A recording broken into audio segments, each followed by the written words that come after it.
তো আজ হবে কদবেল মাখা। তো আমাদের এখন কদবেল ভাঙা চলছে। ভালো কদবেলটা, ভালো, খুব সুন্দর। কত সুন্দর সেন্ট কদবেলটা। এবারে কি দেবে মা? এবার নুন দেব, একটু লবণ। তো চলে গেল নুন, তারপরে কাঁচা লঙ্কা,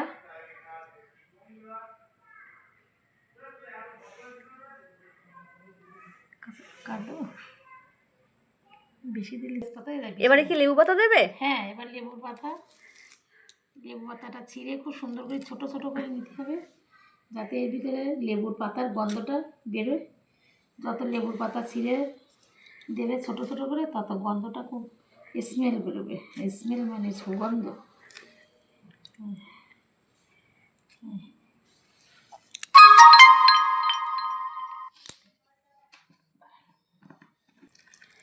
এরকম ডলে ডলে ভালো করে মেখে নিতে হবে লঙ্কাটারে। মেখে চিনি দিয়ে মেখে একটু ঠান্ডা ঠান্ডা হয়, ভালো লাগে।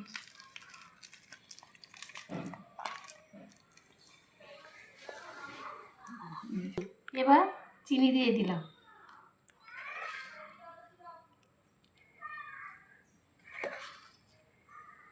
ঠিক আছে, এবার এটাকে ভালোভাবে মাখাতে হবে।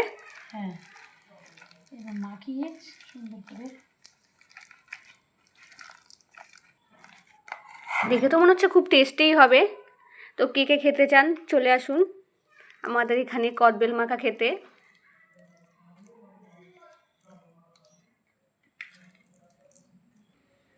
হ্যাঁ, এবার এটা তুমি খেয়ে দেখো, এতে ঠিকঠাকটাও আছে কি, খেয়ে আমাকে বলবে। হ্যাঁ, কোনো কিছু কম আছে কি না খেয়ে দেখবো কেমন হয়েছে টেস্টটা। ভালো হয়েছে একটু। তো আমাদের আজকে কদবেল মাখা কমপ্লিট। তবে আমি খেয়ে দেখি কেমন হয়েছে কদবেল মাখাটা। খুব সুন্দর হয়েছে, তুমি একটু খেয়ে দেখো। এবার আমার কদবেলটা মাখা আমি দেখি কেমন হয়েছে। সব কিছু ঠিকঠাক আছে কি, নুন, লঙ্কা, তেজপাতা। আবার ওটা তেজপাতা না, ওটা লেবু পাতা। তুমি সবসময় তেজপাতা বলো কেন? ঠিক আছে, বয়স হয়ে গেছে। কেমন হয়েছে? খুব সুন্দর হয়েছে। আমি এক বাটি নিয়ে বসে পড়েছি। তোমরা কে কে খাবে অবশ্যই চলে এসো। বাই।